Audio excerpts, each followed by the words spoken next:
What's good? It's Woog. I just wanted to give early thoughts on the fight that was just announced, or the exhibition that was announced between Floyd Mayweather Jr. With a 50-0 professional record against Logan Paul, Jake Paul's brother, one of the fellow YouTube sensation brothers. 0-1 is Logan Paul's record. And that one fight was against a non-boxer. It was against KSI, a fellow YouTube celebrity. Now, when this exhibition was first scheduled, it was supposed to happen earlier this year in February. I was thinking, because at the time, Jake Paul didn't have a dance partner. This is before they had scheduled Jake Paul versus Ben Askren. And I was wondering, why did Floyd Mayweather pick the wrong Paul brother?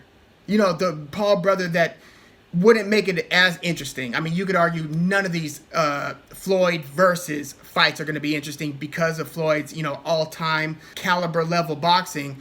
But if there was going to be somebody that would at least pique a little interest, especially now, given not only has he knocked out, he being Jake, knocked out Nate Robinson and stopping Anisan Gibb, fellow YouTuber, even before that. But now we've seen him knock out Ben Askren. That wasn't the case when Floyd Mayweather versus Logan Paul was first scheduled for earlier this year. But we already knew that Jake Paul, for the little bit of boxing we have seen from him, was knocking people out, unlike his brother Logan Paul, who lost that close decision against a non-professional.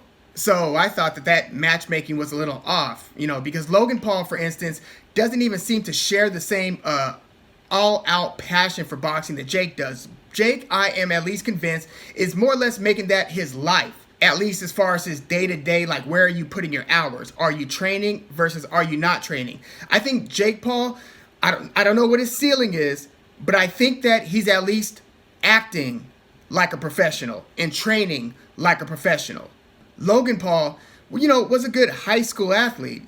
Both these dudes are from Ohio. They're both big dudes, able-bodied. Logan Paul's just, I think, an inch taller than Jake Paul. Jake's like 6'1". Logan Paul's 6'2". So this is going to be a huge size difference. In fact, one of the rules to this exhibition is that Logan Paul can't come in any higher than 190 pounds, and Floyd Mayweather can't come in any higher than 160, which Floyd is naturally like in the low 150s anyway.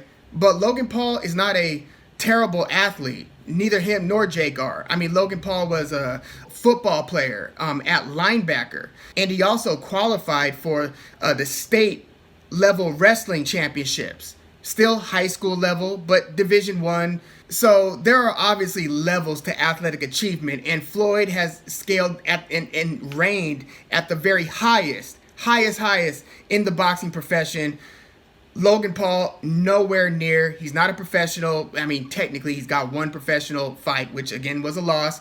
But you couldn't have a bigger mismatch in terms of technical skill on paper. And even if you watch Logan Paul's fight, even versus watching a Jake Paul fight, Jake Paul is more technically sound. I mean, he's at least getting the basics down. Obviously, is developing a rifle of a right hand. And his, jab to the body was an educated one.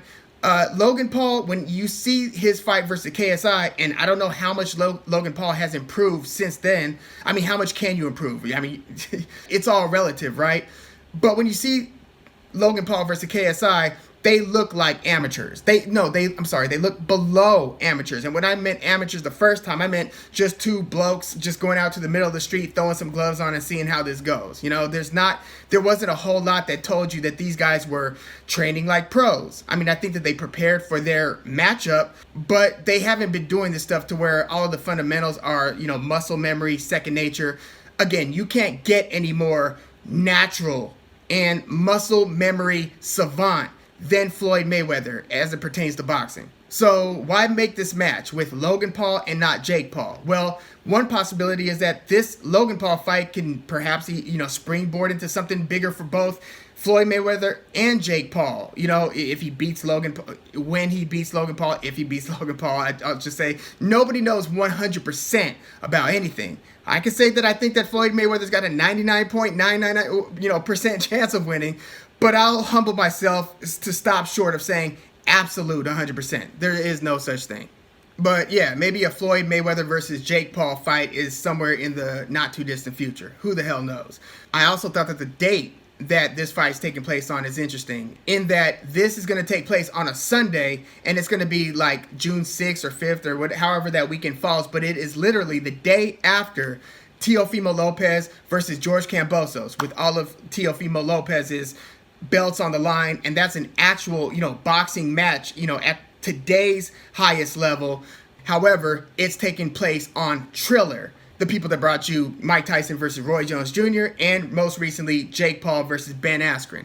So I don't know what the statement Floyd Mayweather is looking to make is. I mean, I think that him and Logan Paul is going to outsell Teofimo Lopez versus George Kambosos, even though Lopez versus Kambosos is the more credible fight.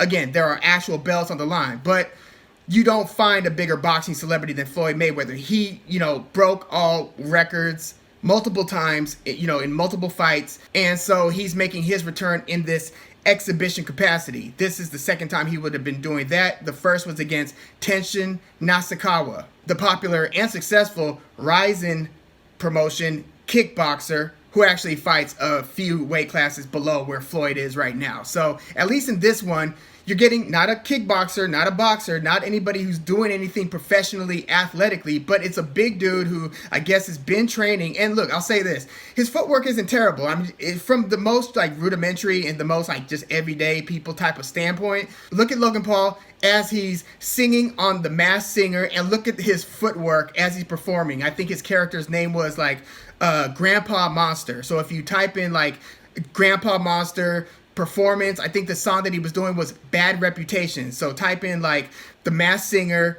Grandpa Monster, or Logan Paul, Bad Reputation, and check out his footwork. He's doing some pretty interesting things, if nothing else, with his feet. So again, he's not a total scrub by everyday people standards. It's just that he's over here about to box Floyd Mayweather Jr. and he's got no shot, right?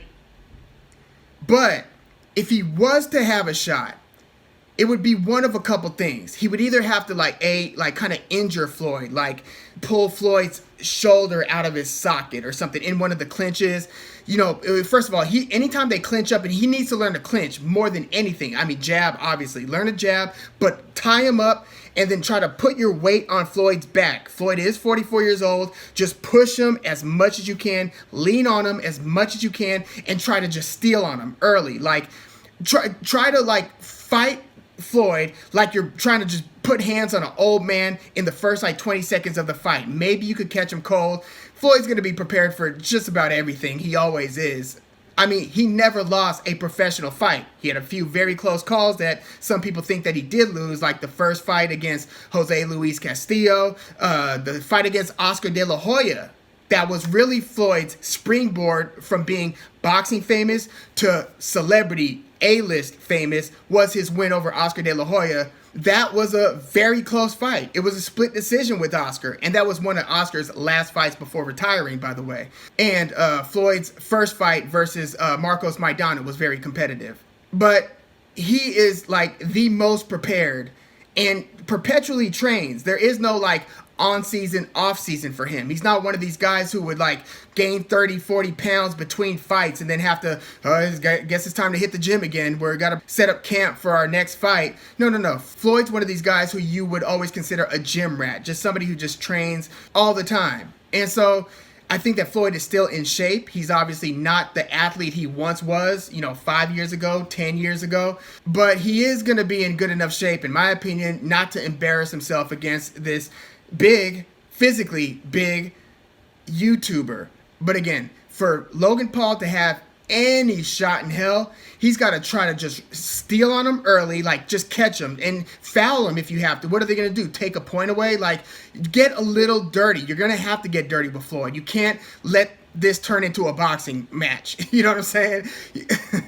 And the longer you give Floyd, the master calculator in the ring in terms of making adjustments, looking at the data, taking it in, and then just doing everything that you have to do to adapt and then dominate. So if Floyd gets more than a couple minutes to look at this guy, any chance that you did have, you're no longer going to have, because now he's going to be able to make every single reversing adaptation and now you're just going to spend the rest of the fight getting hit for as long as you could take it. So I don't know if Floyd stops him necessarily. I don't know how many rounds this fight is supposed to go, which will only be relevant in that if it's a 3-rounder, maybe Logan Paul survives. If it's a 6-rounder, 8-rounder, he doesn't survive because Floyd's muscle memory is what it is. Logan Paul, for all he's, might have trained or, any work that he has put in, when you start getting really fatigued and all of a sudden you're not thinking about, okay, I'm supposed to do this, you're kind of up shit's creek if this stuff isn't muscle memory. So as the minutes go on, Floyd starts kicking it into autopilot.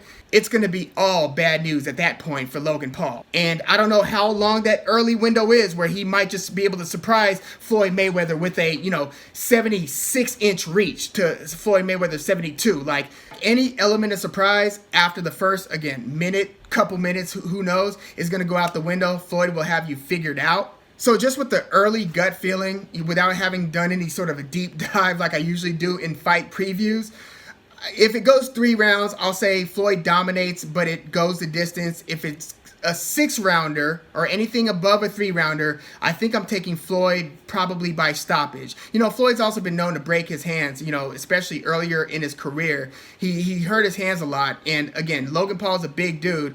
He needs to try to rough Floyd up in any way that he can. Like, don't worry about the ref taking 1 point, 2 points. Even, I hate to say it, and I don't want to, encourage any sort of, a blatant thing that could hurt somebody. But, boxers have their way of doing things. Like punches that'll travel a little low.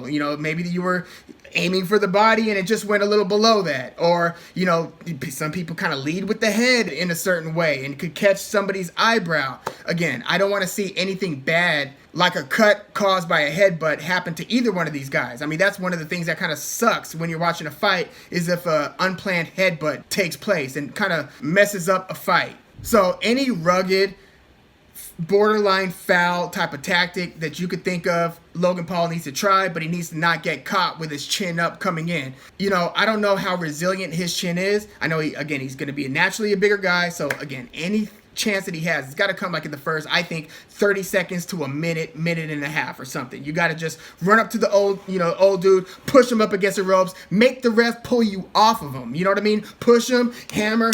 As soon as you guys get, break up, cover up almost in a juvenile way. Floyd's going to try to start creating distance control by jabbing to the body. Don't let Floyd bring this into his world, which it's already in the boxing ring, right? So it kind of is. You just have to use your physical size, your physical strength, and try to just kind of beat Floyd up. Even if you miss a punch, kind of come with a forearm, and you rather lose this one, I think, by DQ than have Floyd, eventually stop you.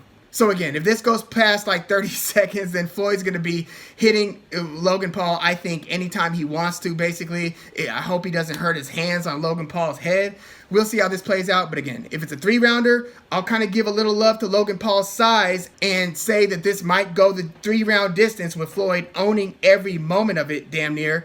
If it goes 4, 5, 6, whatever, I think I'm taking Floyd by stoppage as it stands now. But yeah, let me know what you think about this. I guess it was inevitable. They had announced it, a couple times before. So it turns out it is scheduled to happen the day after Teofimo Lopez versus George Kambosos and Evander Holyfield against Kevin McBride. Kevin McBride being the first person that kind of retired Mike Tyson before this last comeback against Roy Jones Jr. It was Kevin McBride who we see Tyson now losing to who the hell is that? And why are you losing to him?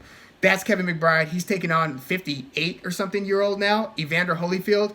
That's an undercard fight on Teofimo Lopez versus George Kambosos. It looks like this Floyd Mayweather versus Logan Paul undercard is going to feature the rematch between Badou Jack and Jean Pascal, or should I say Jean Pascal and Badou Jack, since Pascal's the higher ranked fighter right now. But yeah, let me know your thoughts. Please leave your comments in the comments.